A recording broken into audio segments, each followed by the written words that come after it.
What if an appliance emergency didn't have to be? If your appliances need replacing fast, Best Buy has your favorite brands in stock and available now. Learn more at bestbuy.com. Best Buy. Imagine that. Lights, camera, innovation. Walt Disney Studios chose advanced 5G solutions from T-Mobile for Business to transform the movie-making process. Together, we kept a remote production hub in Hawaii in sync with a team in California to bring Lilo and Stitch to theaters this summer. This is picture-perfect collaboration. This is Walt Disney Studios with T-Mobile for Business. Take your business further at T-Mobile.com/now.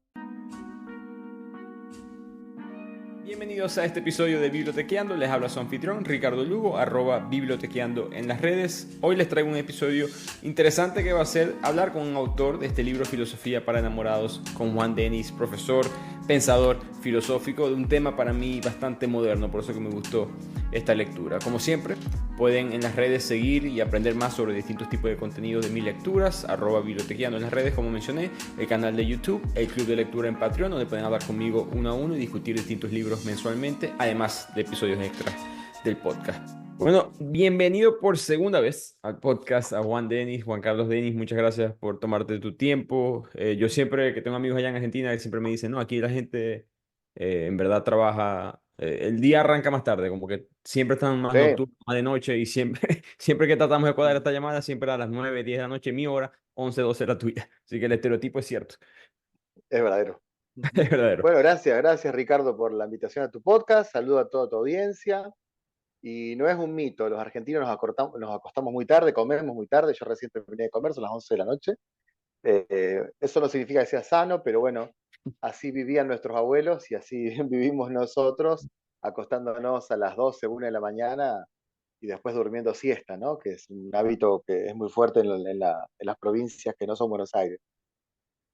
Me parece más acorde a mi horario biológico, pero sí que no hay quejas de mi parte. Pero, Juan, escribiste este libro recientemente, Filosofía para Enamorados. Yo te he visto a ti y te he seguido hace mucho tiempo. Has hablado de todo tipo de temas. Me gusta que siempre me pareces un pensador eh, het- heterodoxo, por decirlo así. Sí, Porque sí. de todos los temas que hay para discutir en el 2024, ¿por qué elegiste esto? El amor como tal. O Bueno, enamorado. en realidad el libro se escribió en 2022 y se trabajó con la correctora de Hojas del Sur durante todo 2023.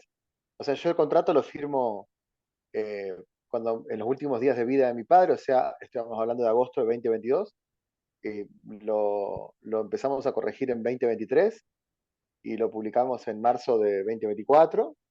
Así que ya la idea de venir escribiendo sobre el amor venía de mucho antes, porque con la editorial tuvimos una especie de acuerdo tácito de ocuparnos de aquellos temas que son más bien existenciales y no ocuparme de la coyuntura política, que es algo en lo cual yo no estoy especializado y me cuesta mucho defender ideas porque Mm. soy muy dócil, ¿viste? De repente me parece interesante un argumento, después me gustan otros, entonces prefiero meterme en cuestiones existenciales donde tengo convicciones mucho más fuertes. Entonces ahí es donde empezamos a hablar del amor y probablemente después veremos cuánto se vende este libro, pero si hacemos un libro o dos más con la editorial, el contrato es por 7 años, así que tengo tiempo todavía. Eh, si hacemos dos libros más, probablemente sea otro sobre la angustia existencial, que es un tema que me interesa mucho, Ujú. y el otro probablemente sea sobre estoicismo, que es algo en lo cual también he trabajado mucho estos años. Me dio la sensación leyendo el libro que, porque muchos libros, otros libros que he leído, de relaciones o enamoramiento, etcétera, tienen un ángulo psicológico. El tuyo fue, Ujú. por razones obvias, filosófico. Te vi en las redes peleando un poco sobre, se me olvidó el nombre de la película, Intensamente. intensamente. Lo que pasa es que Este, me había peleado con mi hija antes, ese es el tema, porque mi hija la fue a ver y cuando volvió me volví loco. Cuando me contó el argumento dije, nada, no le puedes estar enseñando a un chico de 13 años lo que es un ataque de pánico. Están completamente mal de la cabeza, estos tipos, ¿entendés? Claro, eh, no. Lo cual no significa que no se hablen de los temas, ¿viste? Pero naturalizar el ataque de pánico así de ese modo, no sé, me parece que tenemos que volver a sentarnos a charlar como padres, ¿viste? No sé, no me gustó, me pareció súper chocante todo. Ahora Después también hice mi postura filosófica al respecto, ¿no? Entonces, en ese aspecto, filosóficamente hablando, ¿qué, qué es, y hablas de esto en el libro, pero qué es el enamorarse? Porque hablas de que sucede, no es algo que se planifica. Eh, Claro. la- lo que te gusta o no te gusta de una persona lo ves ya después de estar enamorado, no durante, por decirlo así. Claro, Eh, en realidad yo creo que hay una cuestión ahí que festejo y celebro muchísimo que a tu impresión de lector, yo sé que es un lector compulsivo prácticamente, te hayas dado cuenta que mi intención por lo menos fue no hacer psicología porque no soy psicólogo, ¿no? ujú, Entonces tratar de abordar en 5 capítulos el tema del amor desde lo estrictamente filosófico. Lo que pasa es, claro, el riesgo de caerte en la cuestión psicológica es como caminar en una cornisa, ¿viste? Llegaba un momento en el cual mi editora me decía, cuidado, esto es psicología, cuidado, esto es psicología, ¿me explico? O sea, es como que me caía la cornisa todo el tiempo. Ahora, te digo porque trabajé con mi correctora, con Paola Adler, que es la correctora de Hoja del Sur, un año entero tratando de no caer en la cornisa, ¿no? Entonces yo dije, bueno, me parece que por una cuestión lógica, si uno quiere hablar estrictamente de filosofía, tiene que ocuparse del concepto y de la causa, ¿no? Porque si no el peligro de caer en psicología es muy grande. Entonces el primer capítulo, te acordarás, es ¿qué es el amor? ¿No? El ujú. concepto. El concepto. El segundo capítulo es ¿qué no es? O sea, despojamos aristotélicamente lo que no es, y ya a partir del tercer capítulo empezamos a hablar de los encapsulamientos, o sea, de cómo la cultura arrincona el amor a un concepto, porque no se banca la idea de que el amor se mueva libremente, ¿no? Es decir, tenemos un problema como cultura, y es que no soportamos que el amor tenga su ritmo, sino que lo queremos encasillar en un vínculo determinado, llámese matrimonio, llámese noviazgo, llámese touch and go, pero lo tenemos que definir, ¿no? Entonces un poco el libro trata de conceptualizar, desterrar mitos y después ver cuáles son los pactos, lo que yo llamo los pactos, capítulo 3. Cuando yo hablo del concepto del amor, que es tu pregunta inicial, eh, traté de ir directamente a la definición de Marcel Schwab, que de todas las definiciones que leí me parece la más exacta. Ujú. Eh, en realidad yo esa definición de Marcel Schwab no la leí como profesor de filosofía, sino que la leí en el año 1993, cuando me compré mi primer compact disc del señor Fito Páez, que se llama El amor Mm. después del amor. Si vos abrís el compact disc, adentro tiene la definición de Marcel Schwab que yo usé para este libro, ¿no? Dice, y eso que llamamos amor es el deseo de unirnos, de fundirnos y de confundirnos, ¿no? Está escrito en un libro de Marcel Schwab que se llama Empédocles posible Dios. Entonces, de todas las definiciones que leí, me parecía la mejor porque no se olvidaba de un término fundacional que es el deseo, ¿no?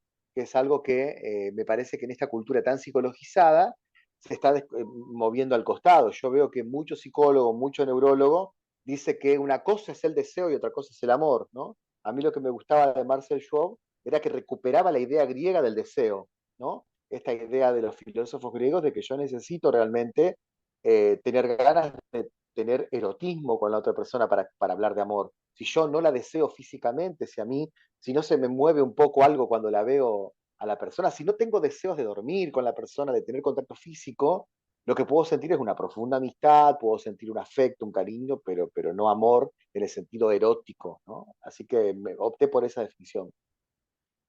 ¿Crees que ese concepto o ese proceso de querer separar el amor o distanciarlo viene un poco del, digamos, individualismo moderno? Sí, sí, totalmente de acuerdo. Em, Sí, sí, sí. siento que hay una necesidad de separar la identidad personal de una persona de todo el ambiente, en todo tipo ahora de Obsesiva. conversación, Sí, correcto. sí, Entonces, cuando eso sucede, el amor está pagando, vamos a decir, está pagando los platos rotos en ese aspecto, que hay una confusión de que, bueno, tengo que amarme a mí primero antes de poder amar a otra persona, o tengo sí, que sí. X, Y o Juegos de Z. palabras, ¿no? Sí, sí. Juegos de palabras, ¿no? Muchos juegos de palabras. Yo creo que has dado en la tecla, o sea, metiste el dedo en la llaga en una idea que a mí yo la observo con estupor, ¿no? Que es toda una cultura en la cual el 99% de las personas están muy concentradas en su yo, en su ego, y después, viste, bueno, sí, me voy a enamorar como una forma de salir adelante, pero creo que vamos a estar cada vez peor, ¿viste? No tengo ningún tipo de esperanza en que esto pueda revertirse. esta idea de que primero respetate, primero amate, primero querete, primero esto, una cosa, viste, que no se puede creer, porque si hablamos de amor tenemos que hablar de un olvido del yo, por un instante, aunque sea, pero Ujú. bueno, yo observo estupefacto cómo el coaching, la psicología eh, y ciertos influencers de 30 segundos eh, plantean, mira, el siguiente esquema de mensaje, te diría Ricardo, la siguiente forma comunicacional. ¿Sí? Eh, Vos sos una víctima de lo mala gente que es la que te rodea, vos sos una víctima de no haber encontrado a alguien que te valore, entonces alejate de la gente tóxica porque son todos tóxicos menos vos, ¿eh? Vos que estás mirando el video no sos tóxico, vos no tenés ningún tipo de toxicidad, vos no cometés errores, vos sos víctima de todo. O sea, hay una forma comunicacional de muchos TikTokers de 30 segundos que tienen esa lógica. No me molestan los 30 segundos, no me molesta que estén en TikTok. Lo que sí me parece preocupante es que se instaló la idea de que la gente, de que todo el mundo está equivocado menos el que está mirando el TikTok. Entonces aparece alguien, por ejemplo, con esta actuación, ¿no? Y dice, eh, cuando la gente tóxica quiera llegar a tu vida, activa ese amor por vos mismo y querete y amate. Entonces, y el que dice eso no sabe si del otro lado tiene un asesino serial, no sabe Sí. si del otro lado tiene, claro, no sabe si del otro lado tiene un delincuente en potencia. No, no, no. Claro, la idea de que el que está del otro lado es una víctima social que no consiguió novia todavía porque el mundo no entendió que él necesitaba novia. Bueno, todo eso me parece una basura. Todo eso es horripilante. Yo escribí precisamente este libro para no comulgar con esa forma comunicacional que me parece que está infectando Latinoamérica, porque no paro de ver gente que piensa que no tiene novia porque el mundo está equivocado, ¿no? O que realmente todos están muy tóxicos menos él. Bueno, la persona que piensa que todos son tóxicos menos él y que piensa que si no consigue novia es culpa del mundo se llama adolescente, ¿eh? Porque los Mm. adolescentes son aquellos que creen que el mundo está equivocado. Así que abonar y favorecer eso desde las redes sociales me parece de un nivel tan patético intelectualmente hablando, que precisamente mi libro está rebelándose contra esa forma de pensar. ¿Crees que Estoy de acuerdo, pero ¿crees que es un poco de narcisismo también? Porque, bueno, tú y yo hablamos brevemente, no hablamos sobre él, pero Slavoj Žižek, el filósofo eslovenio, eh, él habla de la cultura de esta cultura de que yo soy el que sufre más aquí, por lo tanto tengo que alejarme de ustedes, esta cultura como de víctima. Y él es judío, y él tiene un chiste que dice que hay un hombre rico, un sacerdote y un hombre pobre en una sinagoga judía. Los tres son judíos. La gente está rezando, hay un trance emocional, conexión con Dios, y el sacerdote se aleja y dice, wow, yo soy pequeño, soy insignificante, yo no importo. Después el hombre rico dice lo mismo, wow, yo soy pequeño, soy insignificante, yo no importo. Y después el hombre pobre dice lo mismo, yo soy pequeño, soy insignificante, yo no importo. Y el sacerdote y el rico se miran y dice, ¿y este pobre que se cree que importa menos que nosotros? Como que Claro, la intención no es no es ser víctima por arreglar un problema o por en verdad tratar de superarse, es simplemente llamar la atención de ti mismo como víctima, llamar la uh-huh, atención de que tú ves algo que los demás no ven y que el resto, exacto, por ende, es inferior. Y ese es claro. su ángulo en cuanto a eso. Él tiene filósofo de Entonces, muchos temas. armate de una caparazón, o sea, esta es la idea, ¿no? Sí. Armate de una gran caparazón para protegerte de la toxicidad ajena, armate de una caparazón porque el mundo no te entiende, y la verdad que pensar así después de los 16 años ya es un problema. Entonces, me parece que no va a cambiar esta realidad. Lo que sí podemos hacer es desde la filosofía, desde los libros, tratar de llamar la atención sobre el hecho de que si no conseguís novia es culpa tuya. O sea, ¿qué venís a echarle la culpa al mundo? ¿Y quién te dijo que tenés que tener novia? ¿No? También, o sea, ¿por qué pensás que es el todo de la vida? Si hay toxicidad en tu ambiente, fíjate, es probable que la haya, pero no te creas que vos no estás, que vos estás completamente libre de eso. No te creas que, o sea, hay como una moralina, viste, de que de que nadie me entiende muy fuerte en las redes, que me parece que es que está siendo utilizada comercialmente por muchas personas, y por otro lado me parece que es un mensaje que no llega a ningún lado, no llega a ningún lado. Con eso en mente, entonces, ¿por qué esto, o sea, el amor en el concepto, que es una palabra, concepto difícil de definir, pero el amor como lo definiste ahorita, ha sido probado por todas las Ujú. razas, religiones, idiosincrasias, culturas, naciones, etcétera?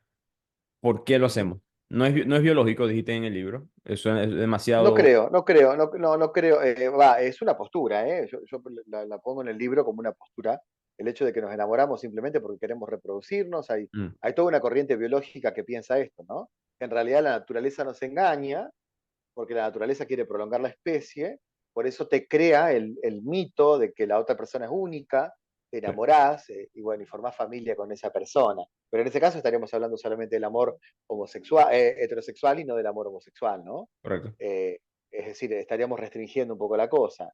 Pero es una postura biologicista que muchos la tienen, ¿no? La idea de, en realidad, la naturaleza me engaña, durante 6 meses pienso que la persona es única, después me encuentro con que ya no es única, etcétera. Yo creo que no, que creo que el amor tiene una cosa mucho más, por lo menos, trascendente y existencial, que tiene que ver con nuestra angustia ante la muerte. Porque si fuera algo meramente biológico, Ricardo, una vez terminado el acto erótico, el acto sexual, cada uno se iría a su casa y listo, ¿no? Pero no se va cada uno a su casa. En algunas relaciones sí, No siempre. pero, pero convengamos que está lleno de parejas el mundo, la gente sigue apostando al amor, quizás con menos, con menos pretensiones que nuestros abuelos, aclaro ese detalle, pero la gente sigue apostando a una relación. Si vos haces un sondeo entre las 10 15 personas más cercanas en tu vida, algún tipo de compromiso afectivo con alguien tienen. Quizás no es un matrimonio consolidado, heterosexual, patriarcal, como dicen, ¿no? Pero sí algo, ¿no? Una novia, una relación que se inició, eh, un vínculo que viene con problemas, o sea, algo tienen las personas, ¿no? ¿Y por qué pasa esto? Porque yo creo que en el fondo no soportamos ni un instante la idea de ser mortales y la idea de que todo terminará. Y creo que no hay sensación más opuesta a la muerte que el disfrute artístico, el amor paternal y el enamoramiento auténtico, ¿no? Son como tres cosas que nos alejan por completo de la muerte, o por lo menos durante un instante, ¿no? Durante un instante. Sí, sí, cuando te refieres a la eternidad, o digamos la mortalidad, perdón, del ser humano, Ujú. estamos hablando de que queremos trascender, buscamos el amor o nos enamoramos porque hay una sensación de, digamos, no sé si inmortalidad es la palabra, pero digamos, como dices, trascendente o que perdurará en el tiempo, dejará su huella en el mundo y eso es lo que queremos de una manera u otra. Yo recuerdo leer La República de Platón, que uno de los argumentos, no recuerdo cuál filósofo, era que, bueno, tus hijos pueden ser tus hijos, pueden ser una idea, no pueden ser un concepto que tú dejas en el mundo. ¿Es el amor algo parecido? Yo sé que tu libro no es sobre el amor a tu hermano, a tu hijo, etcétera, es el amor de... No, no, no. En el primer capítulo aclaro que Sí. tengo que recortar el tema por una cuestión de espacio, entonces me ocupo solamente del amor erótico, ¿no? Pero Ujú. los otros amores son muy importantes para la filosofía, pero no me voy a ocupar en ese libro, claro. Yo estoy de acuerdo con que una dimensión de la digamos, del querer trascender o del miedo a la muerte es dejar una canción para que la canten las generaciones. Eso puede ser, eso estoy de acuerdo. De hecho, bueno, mi padre falleció hace 2 años, él compuso muchas canciones y hay una canción que la siguen cantando chicos de 20, 25 años y yo siento que en algún punto ese hombre de 72 años que se fue de la tierra revive un instante cuando alguien canta su canción. Del mismo modo que el que pintó un cuadro, que no sé, Ujú. cada vez que una persona va al museo, esa persona resucita un instante y vuelve a morir, ¿no? Creo que eso sí tiene algo de verdad, pero me gusta mucho la objeción que ante esto realiza don Miguel de Unamuno en El sentimiento trágico de la vida, ¿no? Cuando él dice, por más que yo quede en mi obra teatral, por más que yo quede en mi obra, en mis libros, a mí me gusta la inmortalidad de bulto, dice don Miguel de Unamuno, ¿no? O sea, a mí me gustaría seguir estando vivo y saber que estoy vivo, me Claro, gustaría de cuerpo, de bulto, ¿no? La pretensión humana es, como diría Heidegger, es siempre en vida, o sea, es siempre estar vivo y sano. No, no, no, por más que uno diga, bueno, voy a trascender en mi obra, yo te cambio todos los premios Nobel del mundo por 10 años más de vida con salud.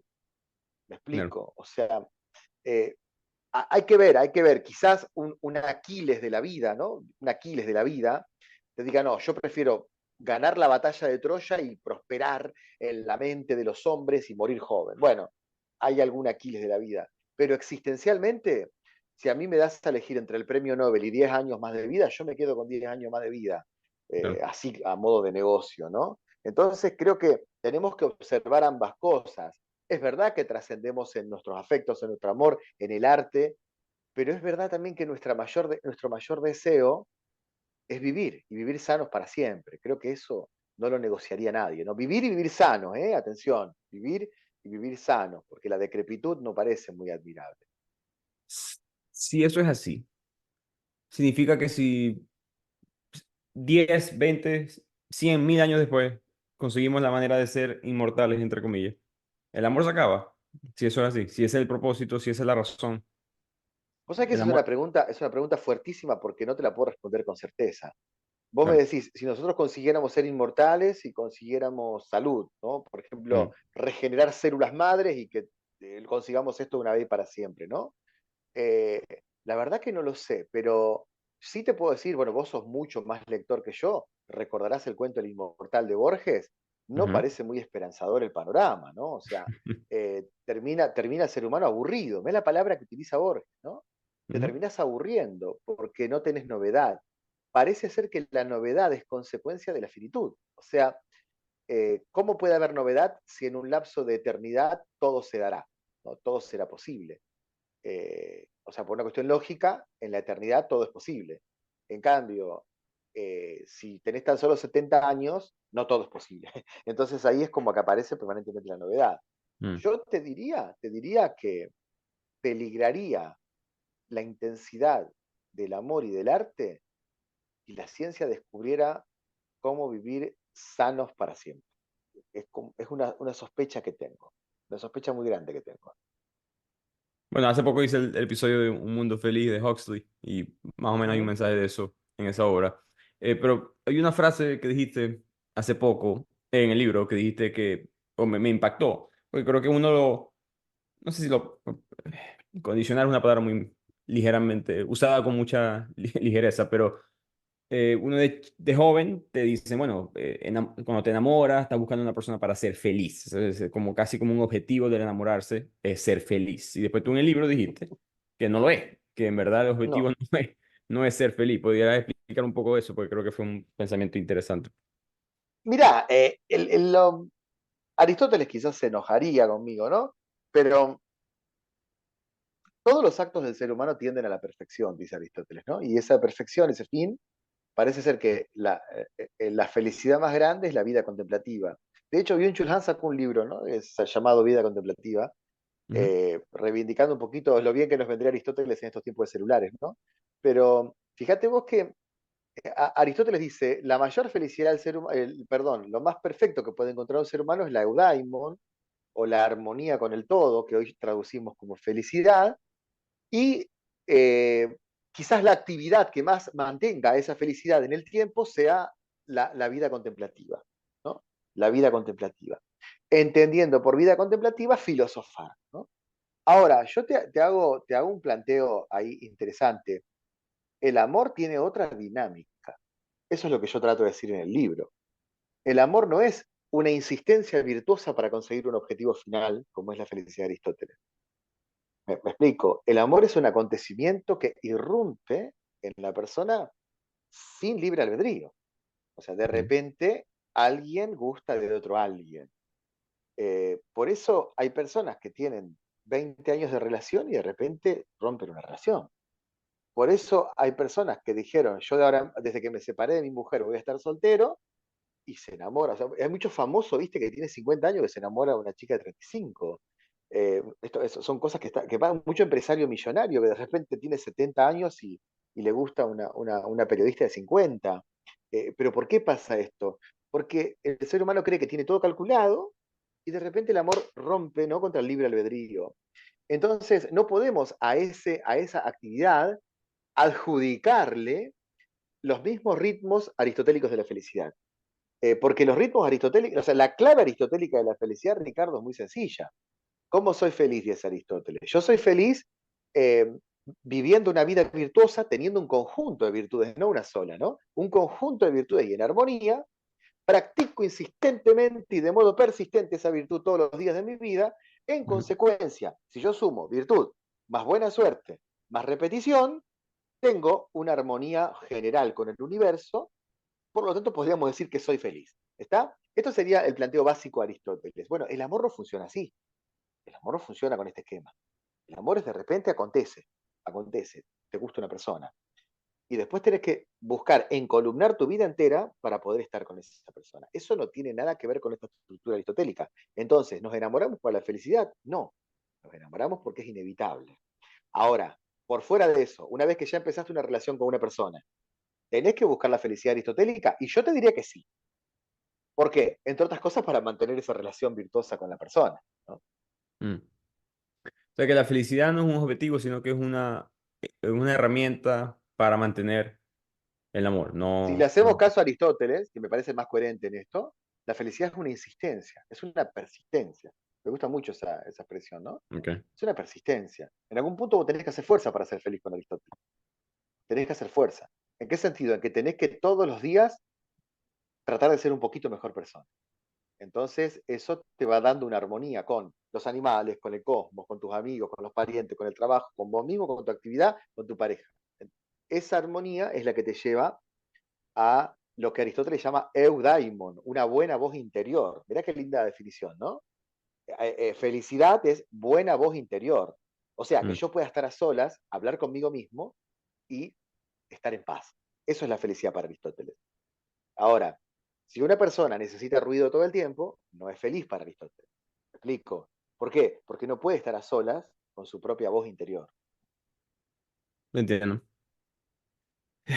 Esta conversación hemos hablado de parejas, amor, digamos, en el singular, uno a uno, pero Uh -huh. hablamos de esto fuera de cámaras, el poliamor, de moda, Sí, practicado, más en nuestra generación que en pasadas del siglo XX en adelante, quizás antes sí fueron más practicadas, pero dijiste algo en el libro que me interesó, que dijiste que no se podía realizar porque en mi mente, yo soy padre, tengo 4 hijos, yo puedo amar a esos 4 hijos. Yo soy un hermano, tengo 3 hermanos, yo puedo amar a esos 3 hermanos. Pero dijiste que en cuanto al amor erótico no se puede en verdad entregar a múltiples personas al mismo tiempo. claro. Físicamente sí, Eso lo pero digo en mi libro, ¿no? sí, En mi libro yo lo que digo es que vos lo que podés tener es polisexo, o sea que en exacto. realidad se le llama promiscuidad, ¿no? O sea, vos podés tener una vida de múltiples parejas eróticas. De hecho, yo creo que debe haber hoy por hoy hombres y mujeres de entre 30 y 50 años que están en soltería y deben tener 3 o 4 parejas ocasionales. Eso está pasando en el mundo, no lo neguemos. Así que en algún sentido, eso sí, eso sí. Ahora, eso no tiene nada que ver con el amor. El poliamor para mí es imposible. De hecho, en la Feria del Libro, cuando yo presento el libro que doy la conferencia ahí en la Feria del Libro de Buenos Aires, me hicieron, una de las personas me preguntó por el poliamor. Se ve que fue un capítulo que le gustó a la gente. Y yo respondí lo siguiente, el poliamor no existe porque el amor auténtico es exclusivista, por lo menos durante los primeros meses. Entonces, ¿por Mm, qué no existe el poliamor? Porque el que se enamora muy, muy objetivamente de una única persona. Borges decía, enamorarse es ver al otro como único. Entonces, en algún punto, vos no podés tener un poliamor. Lo que podés tener es un polisexo o claro. un polivínculos. O sea, tener muchos vínculos, pero ninguno de amor, ¿no? O muchos vínculos sexuales, que se llama promiscuidad. Pero de ningún modo, eso puede ser poliamor. El amor es exclusivo siempre. ¿Por qué? Porque la persona que está atravesando un enamoramiento no puede dejar de pensar solamente en una única persona. ¿Mm? O Hay sea, una no puede frase, volver a tener la misma experiencia en otra persona. no me acuerdo de qué autor leí eso, pero hay una frase que dice, el amor es la sobreexageración de una sola persona. Simplemente esta Pero persona mirá qué es, buena frase, no la conocía, ¿de quién es? tengo que buscarla, te la buscaré, te la enviaré, pero Me no hubiese recuerdo. gustado citarla en el libro. Cuando haga la edición corregida, la vamos a poner por lo La menos voy a como incluir. llamada al pie. Como Voy a salir llamada en al el pie, libro, ¿no? voy a aportar al libro Sí, de una manera u otra. claro, recomendado por mi amigo Ricardo, ¿no? Sí, Es sí. decir, una definición posible, nota al pie, ¿no? El amor es la sobreexageración de una única persona. Claro, claro. Ahora, esto tampoco significa, Ricardo, que no se pueda estar enamorado de una persona y tener dudas, ¿no? Eso sí Mm, puede pasar, sobre todo cuando pasaron mucho tiempo. Pero el segundo en cuestión no es amor, me explico, entiendo. porque no sería exclusivo. Ahora, también puede pasar, esto ha pasado muchas veces en la historia de la humanidad, que alguien se haya enamorado de una persona, haya estado 5 años con esa persona y se haya desenamorado. Y que consecuentemente aparezca una persona nueva de la cual sí se vuelva a enamorar. Eso también pasa. Pero fíjate que siempre es uno, ¿no?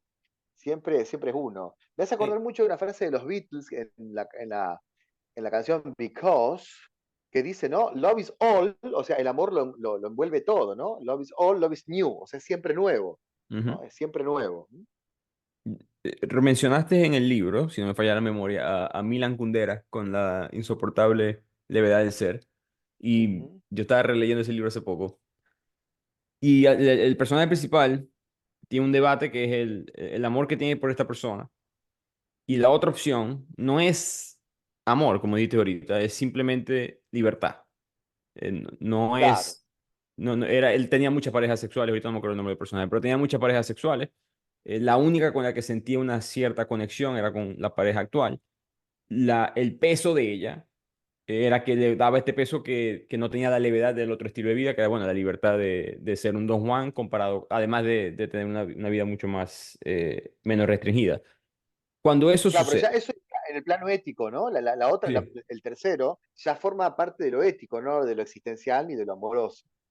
Me explico. O sea, sí, seguimos con el mismo esquema de que el enamoramiento siempre es uno, ¿no? Lo demás ya es ética.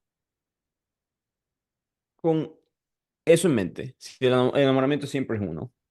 El, Ujú, ¿Crees que el matrimonio hace poco leí un artículo de una escritora española en el periódico El País, allá en España, que estaba diciendo de que el matrimonio ya no es lo que fue anteriormente y nunca ha sido eso. Hablando de que siempre ha cambiado, siempre ha evolucionado, nunca ha sido exactamente lo que uno piensa que es. No siempre claro, cuando... nunca fue la foto, nunca fue la Nunca fue una foto, foto, ¿no? nunca fue una foto, Ujú. correcto. ¿Y a dónde ves con los problemas, digamos, o con los elementos filosóficos del amor hoy en día, a dónde crees que va el matrimonio a evolucionar? Ya vemos ciertas cosas cambiando, quería saber tu opinión sobre eso. Yo creo que tenemos que bregar como sociedad porque exista la alternativa, por lo menos, del matrimonio. Eso es lo que yo diría. A mí no me gustan las heterodoxias que excluyen. Es decir, vivan todos los tipos de amor, pero eliminemos el matrimonio. ¿Me explico? Eso me parece dudoso. Cuando una cultura dice, bueno, que valgan todos los tipos de relación, todos los tipos de vínculo, pero basta de matrimonio. No, no, no. Me parece que tiene que seguir como parte de una heterodoxia el matrimonio, Mm, eh, sobre todo porque por mi otro trabajo, yo viajo mucho a pueblos de 5.000, 6.000 habitantes y francamente los vínculos amorosos ahí siguen siendo como en el siglo XIX y XX. O sea, sí. personas que no solamente quieren casarse y serse fieles, o sea, ser fieles y estar juntos para toda la vida, como decían nuestros abuelos, sino que también buscan consejos en los sacerdotes del pueblo, buscan consejos en los pastores de iglesia. Lo que pasa es que en las grandes ciudades se creen que todo el mundo vive como las grandes ciudades, pero no es así. En Latinoamérica hay un montón de pueblos de 5.000, 10.000 habitantes que consideran que el amor es siempre matrimonial. Entonces me parece que hablar de un mundo sin matrimonio me parece que ya vendría a ser un extremo sin sentido. Entonces, yo creo que el matrimonio está siendo cuestionado precisamente porque aparecen ofertas mucho más tentadoras. Por Claro. ejemplo, la relación sin compromiso. Por ejemplo, la convivencia sin papeles. Y te voy a mencionar la más fuerte de todas, porque a los 40 años se puso súper de moda, que es tengamos una relación de amor comprometida, con fidelidad, con persistencia, pero cada uno en su casa, cada uno en su casa. Esa es la que más se va a poner de moda para mí. O sea, Ok. somos una pareja estable, vos estás conmigo y yo estoy con vos, pero vos dormís en tu casa y yo duermo en la mía. Eso me parece a mí que va a ser lo que va a ganar mucho terreno en el futuro. Eso no es el mundo de antes, ¿no? Antes, yo recuerdo visitar casas de familias de la aristocracia, así, museos en distintas partes de Latinoamérica, de Estados Unidos, y Ujú. el cuarto del marido y está el cuarto de la, de la esposa, son dos cuartos separados. Claro, claro, No, claro, claro. ¿estamos reinventando la rueda o es algo nuevo en verdad? No, yo diría que la causa por la cual hace 100 años pasaba eso era porque en el fondo sospechábamos que no se amaban del todo. Ujú. Yo creo que ahora se aman. El tema es que no soportan la otredad del otro más que 2 o 3 horas. Así de sencillo. Vivir en pareja, bueno, yo no sé si vos vivís en pareja, ¿no? Sí. Pero, pero, pero yo estoy casado hace muchos años, ¿no? Vivir en pareja significa que el otro acepte de mí la, eh, lo, lo, lo peor, o sea, que arrastres los zapatos, que ronques, y yo tengo que aceptar del otro un montón de defectos también. Me parece que en una sociedad hiper positiva, donde no bancamos la negatividad del otro, termina siendo bastante, ¿cómo decirte? ¿Para qué sufrir el olor a patas del otro, o al olor a pie del otro, si yo puedo alquilar mi propia casa, vernos 3 horas, hacer lo que tengamos que hacer y después cada uno a su trabajo y a su casa? Además, no te olvides que ambas partes de la pareja se la pasan trabajando también. Eh, Eso también es verdad. Eh, a, a- Entonces, gran... a eso quería Sí. llegar también. Es nuevamente este ecosistema individualista, un poco quizás corporativo, que tiene una tu identidad, el valor tuyo, ya no está en lo que le entregas necesariamente a otra persona, es más lo que tú puedes crear para ti mismo. No hay Es más incentivo, eso. no hay un incentivo en verdad de tener una relación fija con otra persona. Y no estoy diciendo que eso sea malo o bueno, simplemente estoy diciendo que no hay incentivo quizás en la sociedad para muchas personas de fundarla. A mí me gustó que dijiste que la flecha de Cupido de los romanos se nos olvida que causa dolor. Pues. Filosóficamente yo entendí Claro. que estar enamorado vas a tener que sacrificar cosas. No es simplemente como nos lo pintaban en la caricatura, que Es que corazoncitos y... esa flecha se está olvidando, ¿eh? Porque vos Sí, fíjate que sí. la flecha tiene un doble dato ontológico. El primer dato, el que señalas vos, va a doler, va a doler, va a doler. Y el segundo dato, que me parece a mí que nos estamos olvidando, es que la flecha viene de afuera, o sea, no es mía, no es mi flecha. No fue culpa mía enamorarme, ¿se entiende? No fue mi culpa enamorarme. Entonces la flecha no es mía, es culpa de los dioses, es culpa de Cupido, es culpa del acontecimiento, es culpa Ujú. del café que me tomé ese día, ¿no? Entonces, hay un doble acontecimiento ahí que fundacional del amor que es horripilante desde el punto de vista existencial. Y es que por un lado yo no tuve la culpa y por otro lado me va a doler. O sea, tarde o temprano esto va a ocasionar sufrimiento, ¿no? De acuerdo. Ahora, para volver a hablar del matrimonio, porque es un tema que me llama la atención mucho, Ujú. trato de leer bastante sobre él. El, el argumento del matrimonio, ahorita que dijiste que todos los amores, pero ese no. Me recuerda un poco al concepto de las sociedades o los gobiernos seculares, donde se elimina la religión del Estado. No Ujú. hay la separación de la iglesia y el Estado. Pero eso no significa que la sociedad no pueda tener ideas basadas en religión, que son dos cosas diferentes, Ujú. ¿no? Claro. Pero en la modernidad la gente se le ha olvidado eso y cualquier idea que tenga influencia de pensamientos teológicos o pensamientos antiguos basados en las religiones tradicionales, la gente los Ujú. ataca como que no, nosotros somos una sociedad secular aquí en Estados Unidos, por ejemplo, ¿no? Somos una sociedad donde la iglesia y el Estado no tienen influencia, pero es que la iglesia no está controlando el Estado, la gente cree en algo y lo está implementando o lo Ujú. está promoviendo, vamos a decirlo así. No pueden forzárselo a los demás, que es diferente, pero no Claro. puedes eliminarlo por completo. Y con el matrimonio siento que está pasando algo así, es casi como que queremos un mundo heterogéneo, un mundo con todas estas opciones y se nos olvida que la opción tradicional tiene que mantenerse, porque si no, no tienes un mundo secular, si no, no tienes un mundo en verdad heterogéneo. ¿Me explico? Claro. Sí, no está mal tu esquema. O sea, como que cuidemos lo sagrado para no caer definitivamente en lo profano. O sea, o por lo menos en lo secular. Entonces yo creo que como parte de una heterodoxia, repito la idea, el matrimonio estándar tiene que seguir existiendo. Así sea matrimonio de personas del mismo sexo o matrimonios de personas de distinto sexo, pero la institución de que dos personas firmen un contrato, me parece que no puede morir. No puede morir. Ahora, eso no significa que obliguemos a todo el mundo a eso como pasaba hace 30 años atrás.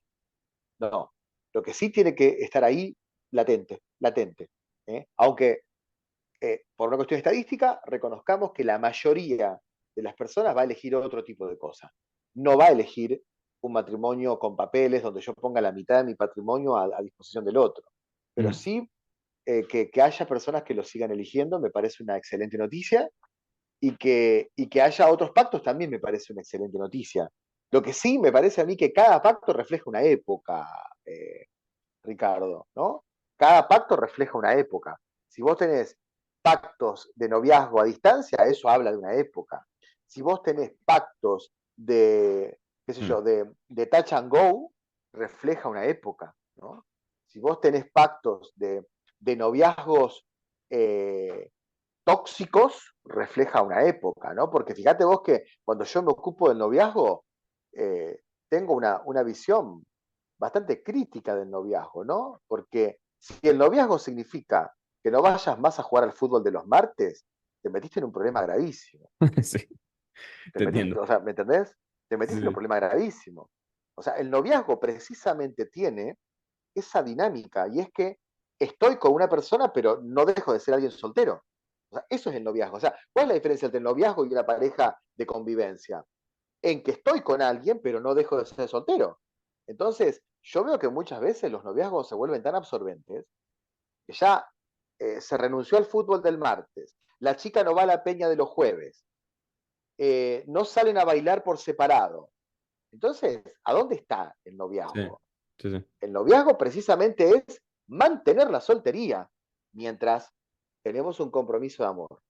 Eso tiene que estar en claro, me parece a mí, para poder hablar de un concepto verdadero. Si no, es un matrimonio apurado. ¿No? Si no, es un matrimonio apurado. Yo, yo fui por el 98% de mi vida antimatrimonio y después me casé. Ujú. Después te La casaste. típica que no bebo más, no, después de una noche que te pasa de trago y terminas, por supuesto, el siguiente sábado repitiendo. Pero Ujú, una de las cosas que yo recuerdo discutir con mi esposa, mi pareja actual, era que, por ejemplo, un testamento, porque el matrimonio, digamos, vamos a verlo desde el punto de vista legal, es un documento, un sí. acta que van a firmar dos personas, un contrato social legal. El, un testamento, aquí para dar ejemplo local, si yo muero, todo automáticamente le queda a mi esposa, si hay hijos, le queda 50-50, ¿no? Ujú. Pero hay Exacto. una cultura Exacto. de que tú puedes modificar el testamento. Hay una cultura de que eso es lo que el Estado dice que es lo estándar, más tú Ujú, tienes la potestad de llegar al Estado y decir, está bien, yo acepto tu sugerencia, gracias, pero yo voy a modificar este testamento como yo quiero darle ujú, 20% a este hospital, yo quiero darle ujú, 30% a mi mamá, 25%, como tú quieras, en verdad, el testamento es tuyo. En este caso de parejas, el matrimonio es de ustedes dos. Ustedes pueden ujú, modificar el contrato. No hay cultura de modificar el contrato, siento yo. No hay ujú. cultura de, simplemente dame el papel que dice la entidad legal y yo tengo que firmarlo Claro. y hay que pagar las consecuencias más adelante en caso de, bueno, divorcios, etcétera, ¿no? Eh, y eso es algo que yo siento que frena a muchas personas. Porque yo crecí Claro, con claro. malos matrimonios de la generación pasada. Mis padres, mis tíos, malos divorcios, padres que no podían ver a sus hijos, todas esas cosas que a mí de joven dije yo no voy a meterme en eso. No tengo, ¿para qué? ¿No? ¿Cuál es el incentivo? Pero poco a poco me di cuenta que hay cosas que se pueden modificar. No sé qué piensas sobre eso, Ujú. pero siento que por lo menos aquí en Estados Unidos, capaz en Argentina es diferente. No hay una cultura de hablar con la pareja, de decir cuál es nuestra versión de esto. Lo hay para otros Y contratos sociales. sobre todo es un problema, me parece a mí, existencial también, porque uno no sabe a los 25 años todas las sensaciones que va a tener hasta los 75, 80 años que fallezca. ¿Me explico? Entonces, ahí creo que está el problema, y es que se promete algo antes de los 30, creyendo que los sentimientos serán los mismos eh, a los 70 o a los 80. Entonces, al no tener esa garantía existencial, si el contrato es un contrato rocoso, irrompible, después trae las consecuencias que vos estás mencionando, ¿no? Eh, lo cual, bueno, me parece a mí que si también le metemos modificaciones durante el tiempo, o sea, por decir, a los 10 años se puede retocar el contrato, tal vez estamos hablando del fin del matrimonio también, porque le Mm, estaríamos quitando lo esencial, y es que lo que se firmó a los 25 o a los 30 se mantenga intacto hasta los 90, ¿no? mm. Entonces, me queda en el aire esa pregunta, queda en el aire esa pregunta, ¿no? No, no, no, entiendo esa parte. Y volviendo a lo Ujú. de Cupido, tiene que haber un sacrificio. No puede ser tampoco modificar un contrato para... Claro, No, claro, pero claro. eh, siempre me ha quedado esa duda en la cabeza de que hay libertad de hacerlo. Se puede hacer legalmente, pero poca gente si acaso lo considera. Em, en cuanto a... Sí, sí, sí, así, dime, dime. una, una pregunta aquí sobre el concepto volviendo a lo tóxico o a lo individual de la sociedad moderna. Si, si el amor, no, hay un concepto para mí cristiano, que es tienes que amarme a Ujú. mí primero para poder amar a los demás, ¿no? El concepto de Jesús del cristianismo, no puedes en verdad amar a otra persona a menos que me ames a mí, primero, digamos, el pensamiento antiguo. Eso hoy en día desde el punto de vista teológico o religioso no creo que exista con la misma fortaleza de antes, pero sí creo que existen otras, digamos, religiones, otras ideas.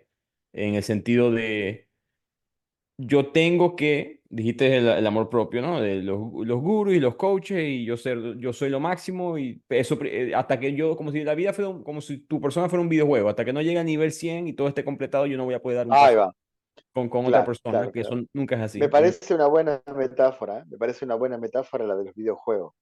Hasta Sí, que no sí. llegues a desbloquear el nivel 10 o el nivel 11, no podés pasar al nivel 12, que es enamorarte.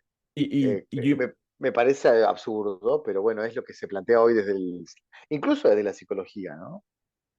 Y yo creo que es en parte porque no, el resto de la sociedad funciona hasta cierto punto de ese estilo, ¿no? Tienes que pasar este grado para llegar al siguiente grado y del bachillerato para la universidad, de la Ah, universidad claro, claro, claro, para este claro. trabajo, el resto del mundo y tienes que tener esta cuenta de banco para poder comprar la casa y Ujú. la gente en el materialismo del mundo nuestro se nos olvida que en estos conceptos eso no es así.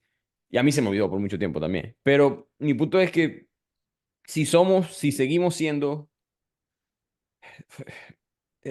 vamos a decirlo así, el amor entre las personas va a dejar Ujú. de tener algún tipo de relevancia en la estructura de la sociedad, porque yo pienso que la sociedad ha construido muchas cosas encima del concepto de que la gente se va a amar, va a decidir, esta es mi pareja, y esas dos personas después van a tener una familia, etcétera, etcétera. Las cosas no tienen por qué quedarse así, pero sí veo que hay cambios que se están haciendo sin tomar en consideración las cosas que han sido construidas encima de esa base. Em, Ujú. Filosóficamente hablando, ¿eso importa? ¿No importa? O sea, esto es mejor, esto es peor. Si dejamos de...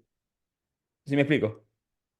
Sí, yo lo que diría es que, a ver, me parece que va por lo que vos señalaste a mitad de argumento, de que nos parece poca cosa el premio final del enamoramiento, entonces le queremos cargar de un montón de disciplina previa para después hacernos dignos de eso. Muy parecido al capitalismo, ¿no? Que para poder lograr tal cosa vos tenés que primero esforzarte, etcétera.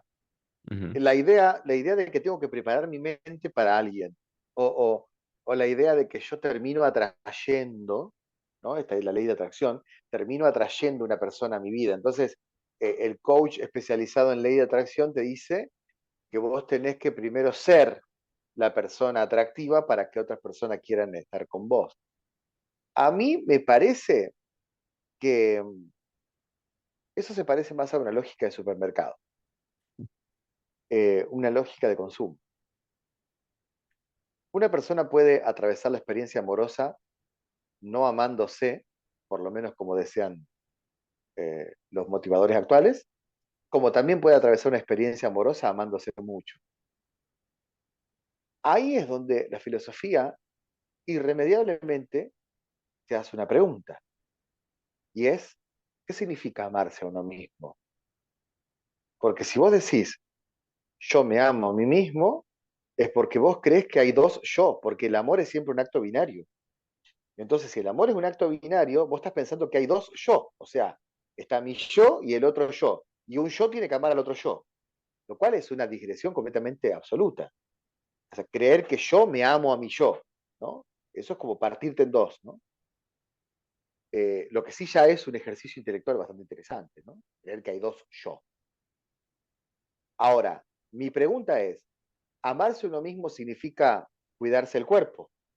¿Amarse a uno mismo significa eh, levantarse temprano, tener buena salud, no experimentar con estupefacientes? Amarse a uno mismo significa mirarse al espejo y acariciarse. ¿O será que amarse a uno mismo es lo que decía Aristóteles, ¿no? Amarse a uno mismo es darse cuenta que uno solo no puede, ¿no? Aristóteles, que estos temas los pensó hace 2000 años, nos dice, el amor a uno mismo significa irremediablemente darse cuenta que uno solo no puede y que necesita indefectiblemente de los demás.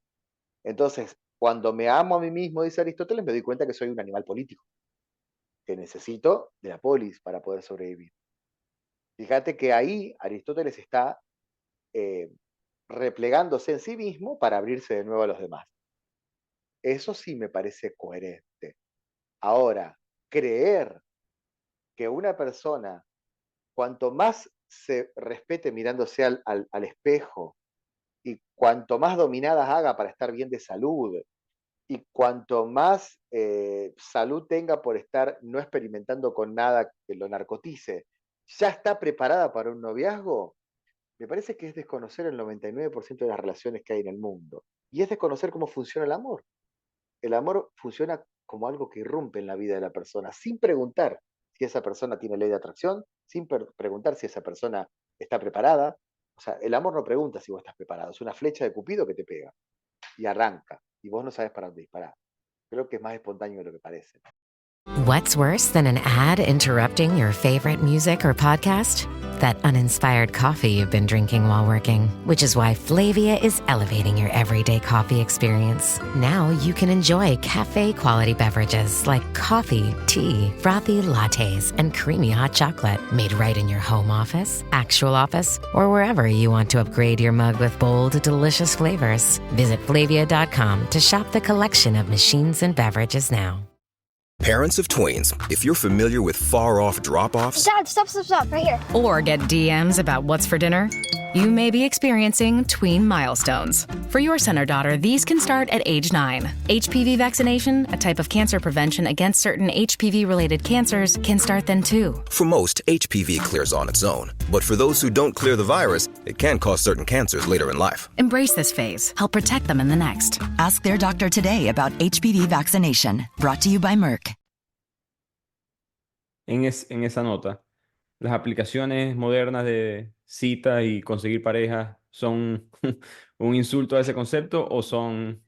Vos sabés que yo llegué tarde a eso, porque vos imaginate que yo me casé en 2007, Claro. entonces ni siquiera tenía celular o tenía un celular de esos analógicos, ¿no? Yo llegué tarde a eso y no lo pude experimentar. Entonces desconozco mucho cómo funcionan. Lo que sí yo diría es que esas aplicaciones, al manejarse con la lógica de mercado de primero te acepto lo estético y después te acepto como persona, ya establecen una primera aduana que es muy, muy inquebrantable, me parece a mí. Porque fíjate vos que cuando vos te conocés con una persona en un bar sin la aplicación, vos te encontrás con una totalidad en ese momento. ¿Me explico? O por Sí. ejemplo, te conoces con una persona en el trabajo, o te conoces con una persona, no sé, en el subte o en el tren, o en un boliche bailable. Vos el encontrarte con esa persona es encontrarte con una totalidad. En cambio, cuando vos te encontrás con una foto en un celular, como primera aduana de la persona, ya estableces un montón de prejuicios que tienen estrictamente que ver con lo físico. Entonces, lo que viene después es un trabajo que ya hizo una primera aduana bastante cruel. Es decir, si estás sentada acá en este bar conmigo, porque primero te pasé por un filtro de 50 personas en las cuales 49 me parecieron feas y vos no. ¿No? Tiene que ver un poco con eso. Me imagino, más allá de que no soy usuario porque llegué tarde a este tipo de consumo. Claro. En mi punto de vista que fui usuario, Ujú. em, Muy cre- bien. creo que toma, no era, en el momento no lo vi como una mala idea, pero no, al principio cuando fue presentada era simplemente tocar la puerta a alguien más. Ahora es mucho más que eso. La gente está tratando de casi entregar gran parte de su personalidad en 2, 3 segundos. Tomaron lo peor de las redes sociales y lo pusieron en un lugar de citas o de emparejamiento. Claro, porque vos imaginate que en 3 segundos tenés que impactar. Por lo tanto, quien tenga dinero para hacer una sesión fotográfica con un artista de la foto, tiene más posibilidades que una persona atractiva naturalmente.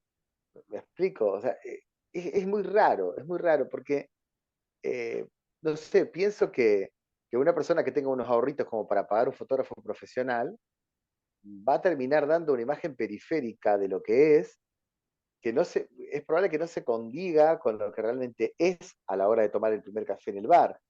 Mira, vos sabés que en una época de mi vida se me dio por estudiar actuación. Por suerte lo abandoné, porque no soy bueno haciéndolo. Pero yo me acuerdo que una de las cosas que decía el método Stanislavski de actuación es ¿Sí? no practique nunca con un espejo. ¿No? Decía eso. No practique nunca con un espejo. Porque dice, si usted practica su papel en la obra teatral mirando al espejo, va a quedarse tan solo con la imagen periférica de su personaje. O sea, se va a quedar solamente con la estética, con lo que aparenta el personaje. No va a ser el Mm. proceso más importante, que es meterte adentro del personaje y que brote del hecho de sentirte que vos sos, suponte que tenés que hacer de Picasso, del hecho de sentir que vos en ese momento sos Picasso, que brote tu interpretación. No, vas a buscar estar pelado como Picasso, estar gordito, ¿se entiende? Vas a buscar la parte periférica de él. Entonces no es bueno. Me parece que haciendo una analogía, lo mismo podemos decir de las aplicaciones. O sea, termina siendo un contacto con la epidermis de lo que la persona es, nada más. Y no tenemos contacto con lo más atractivo y lo más importante que tiene una persona, que es lo que brota de esa persona, ¿no? Lo que emana de esa persona. Y yo creo que eso es un punto para el amor, porque fíjate cómo las personas se han quejado de eso, de esas aplicaciones que no tienen la sustancia, la esencia de las personas en la aplicación. Y la aplicación en verdad no te la puede dar. Pero entonces, Ujú. pero creo que eso es evidencia de que las personas sí, no importa en qué ecosistema se encuentren, siempre están buscando ese paso más. Por mucho que sea eh, más físico o visual de lo normal, aún así la gente quiere saber, bueno, ¿y qué te gusta hacer? ¿Cuáles son los lugares que te gusta frecuentar? Ya tú puedes colocar tu playlist preferido de Spotify o lo que sea, ¿no? Como que mostrar más tu Pero personalidad. siempre falta algo, ¿no? Pero Siempre siempre falta algo. falta algo, ¿no? Siempre falta algo. ¿Y por qué falta algo? Porque la misma naturaleza de los dispositivos móviles hacen imposible un encuentro tan profundo como el que tiene aspiraciones de amor. ¿Me explico? Entonces, a lo sumo te permiten conocer, incluso si la persona grabara un video y se mostrara en su carisma, le sigue faltando lo más importante, que es verla en acción, al lado, de cerca, ¿no? Es una actividad insisto, la aplicación sirve para las primeras aduanas, pero ya después volvemos a lo más habitual, que es a ver cómo se desenvuelve la persona, ¿no? Que es lo más importante por lo visto, ¿no? Te entiendo. Correcto. Bueno, Juan, para ya casi terminar aquí, yo estaba hablando con mis seguidores, que yo siempre les digo, "Hey, voy a hablar con esta persona, qué preguntas quieren hacer o qué quieren hablar". Muchas personas me dijeron, y siempre pasa, me imagino que tú te has enfrentado a esto anteriormente, que la filosofía para ellos lo ven como algo, casi una clase de historia, para muchas personas equivocadamente. Lo ven como conceptos muy ambiguos, poco aplicables para el mundo moderno. Yo estoy en desacuerdo. Recientemente en el blog escribí, en el blog de Bibliotequeando escribí sobre que muchos de estos libros de gurús y psicológicos, etcétera, lo que estás hablando ahorita, han secuestrado las preguntas importantes que solía hacer la filosofía. Y ahora todas las respuestas son 7 reglas de esto, 4 principios para esto, Ujú, cuando la vida no es así. ¿Por qué ujú. tú como filósofo, como pensador, por qué hace falta más filosofía en el mundo de hoy en día? Porque creo que el amor es solamente un tema, hay miles más. Bueno, realmente hace falta filosofía en el mundo por lo siguiente. Primero, porque el ser humano hace ya 100, 150 años que no se hace la pregunta más importante de su vida, que es por qué vine al mundo, sería por qué es más bien el ser y no la nada, por qué estoy en el mundo y cuál es el sentido de mi propia vida. Hace 150 años que no nos hacemos esa pregunta. Las preguntas son cómo ganar más dinero, cómo prosperar en mi trabajo, qué voy a estudiar, cómo Disculpa, tener... disculpa Sí, mi ignorancia. 150 años, ¿qué pasó hace 150 años? ¿Cuál fue el cambio? y yo creo que lo que ocurrió fue la irrupción del subjetivismo, o por lo menos la muerte de la gran estructura de verdad que fue la filosofía, ¿no? Creo que Nietzsche es el Ok. primero que patea el tablero, porque Nietzsche lo que hace es cuestionar los principios occidentales por definición, que son Dios, la estructura moral del cristianismo y la idea de que hay una vida ultraterrena que sostiene esta vida. Entonces, todo eso se derrumba, y también las guerras mundiales hicieron mucho mérito para que la gente piense así, eh, Mm, y empezó el subjetivismo moderno, los movimientos culturales de los 60, el hipismo, la exacerbación de la adolescencia, el consumismo de los 80 y de los 90, empezaron esas culturas, ¿no? Que son mm, culturas antifilosóficas, en el sentido de que son culturas que exaltan lo múltiple y no lo uno. Entonces, al exaltar la multiplicidad, perdés lo más importante de la filosofía, que es preguntarte por lo uno, preguntarte por lo que aglutina todas las cosas o por el sentido de todas las cosas. Entonces, hoy la mayoría de las personas cree que hacer filosofía es estar tirado en un sofá diciendo estupideces. Si vos le preguntas a una persona qué es la filosofía, piensa en eso, en la mm. mayoría de las personas, ¿no? Esto, obviamente, apoyado muchas veces por el gremio de los que nos dedicamos a la filosofía, y entonces vos dirás, bueno, ante esto, el 99% de los divulgadores de filosofía se están ocupando de reivindicar la filosofía como una búsqueda del sentido. Están preocupándose por el arte, están preocupándose por el amor, están preocupándose por la angustia existencial. No, están preocupados por hablar de política. Entonces, si vos tenés un saber milenario que se pregunta por el ser, que se pregunta por el fundamento, que se pregunta por la pregunta más importante del ser humano, que es ¿qué estoy haciendo acá?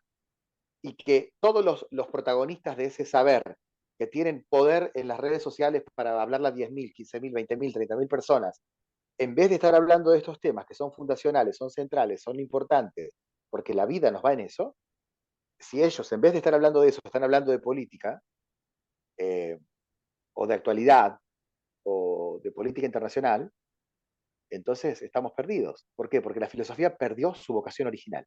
¿Y cuál es su vocación original? La pregunta por el ser, la pregunta por el fundamento, la pregunta por el sentido de mi vida, la pregunta de por qué estoy acá.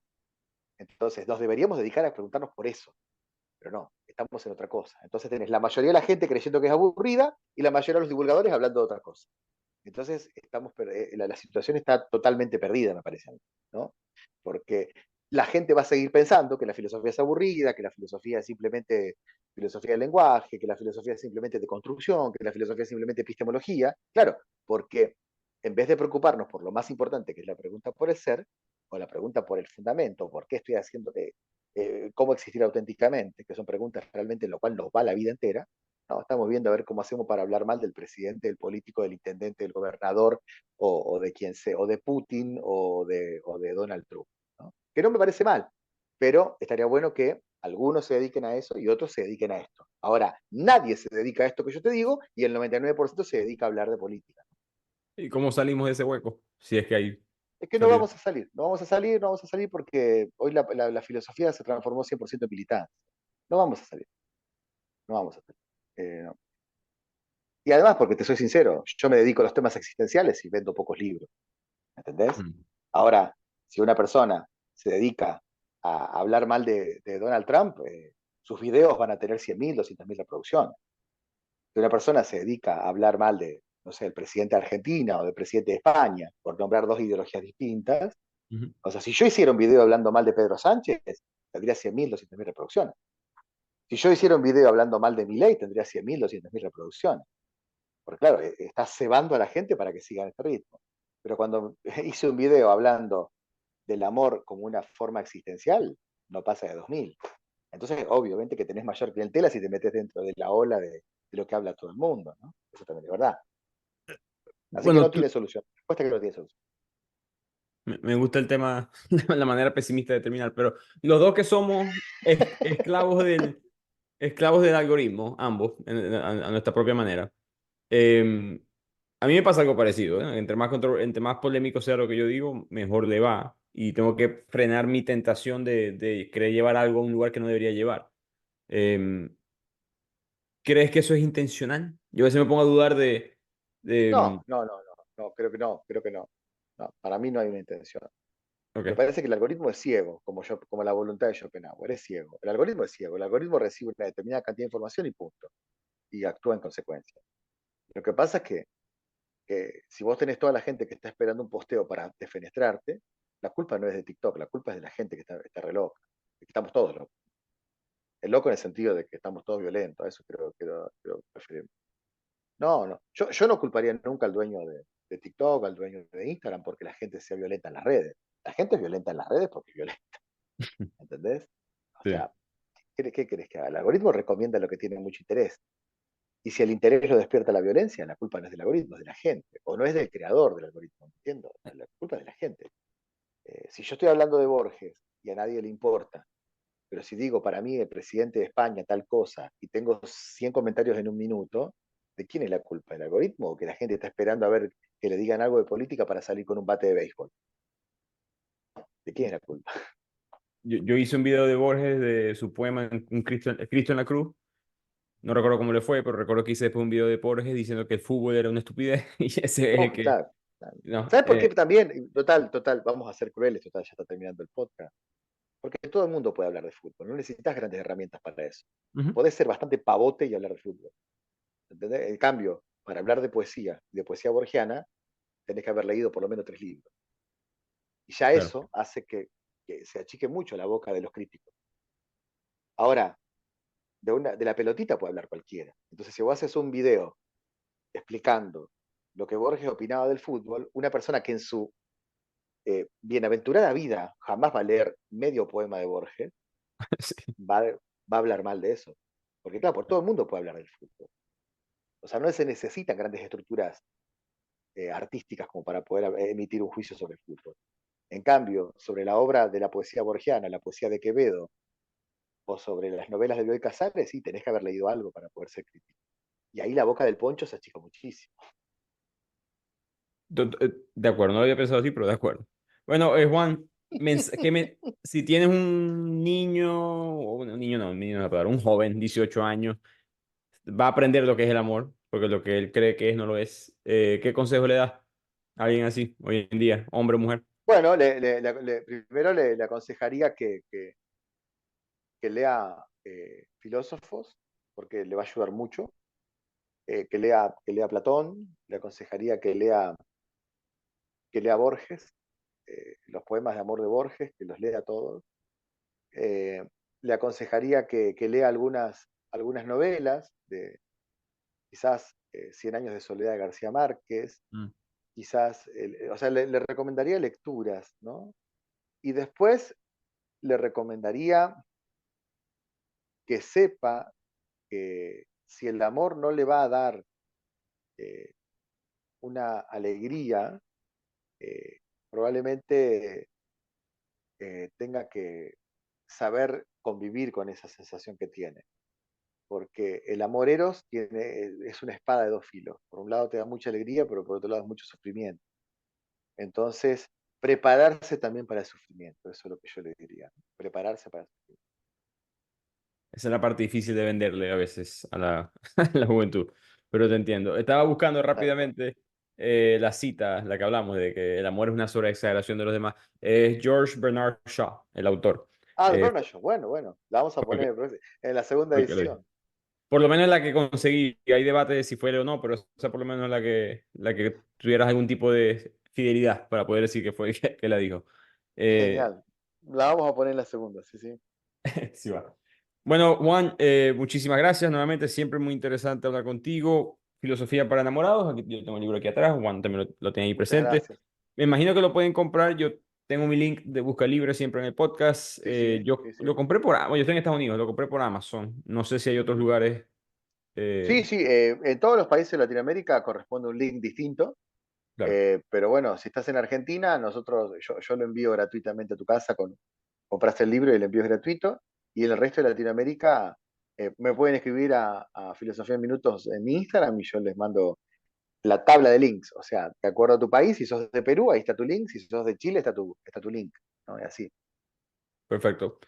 Bueno, Juan, muchísimos éxitos. Que vengan más libros. Estaré pendiente. Muchas gracias. Me gusta leerte, tu newsletter, el blog, los pensamientos, todo. Así que mucho apoyo Muchas y gracias, mucha hermano. suerte. Gracias por el respeto y gracias por la promoción de mi libro. Y bueno, espero que lo que haya dicho pueda ser digno de las personas que están escuchando tu podcast y a todas las personas que están yendo en el auto, que nos están escuchando mientras salen a caminar o que nos escuchan mientras hacen algo en la casa. Les mandamos un saludo grande y gracias por la atención.